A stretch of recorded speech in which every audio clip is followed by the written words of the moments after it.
December 1805, Napoleon Bonaparte, Emperor of France, sat on his horse overlooking a field shrouded in fog. His men were about to engage the Allied forces of Austria and Russia near the small town of Austerlitz. Nearly 200,000 soldiers would fight in the most remarkable battle in Napoleon's epic career. Here, he'd set a grand trap. Here, he'd win his greatest victory. If someone were to ask me, what one battle in history should I study to learn about military brilliance, about how to lead men, Austerlitz would be the battle I would choose. Napoleon had anticipated that fog might cover his troops, helping in his surprise tactics. So far, that gamble had paid off. Napoleon had a great eye for terrain, and he'd handpicked this location to launch his most daring battle plan. He'd not only try to control his own men's actions, but those of his opponents. Napoleon maneuvered his army into three areas. To the south, General Legrand had just 12,000 soldiers between the villages of Telnitz and Sokolnitz. This weak right flank was intended to draw the Allies into Napoleon's trap.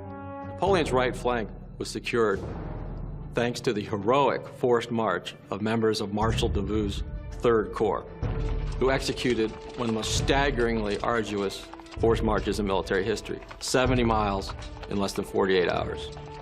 They arrived on the battlefield absolutely exhausted. Over half the men were not present, but still trying to get there. So far, Napoleon's enemy was behaving like they were conducting maneuvers on his orders. Napoleon had wanted the enemy to attack his weak right, and they did. Thanks to the forced march, he now had enough troops to defend it, and for his own plan, an attack on the Pratzen Heights. He knew that the men wanted something more than an ordinary victory. And so his battle plan was to give them an extraordinary victory.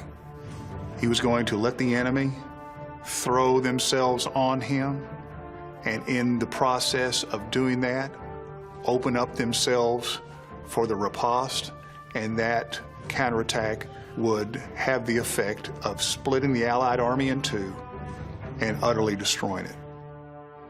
Napoleon watched from his command post, waiting to spring his trap at exactly the right time. Still hidden in the fog at the bottom of the valley below the Pratzen Heights were the two divisions, totaling 17,000 men. He waited until exactly the proper moment to launch a violent counterattack in the center of the Allied army. It was a brilliant plan, magnificently executed. They began to sweep across the valley and go up to the Pratzen Heights. Just about that time, the famous sun of Austerlitz begins to burn the mist away, and the Allies looked down in amazement to see a rather sizable French force storming up at them. Beginning on this day, Napoleon associated this blood-red sun with his success and the glories of his great army. This glowing sun of Austerlitz would warm Napoleon with its favor for the next 10 years.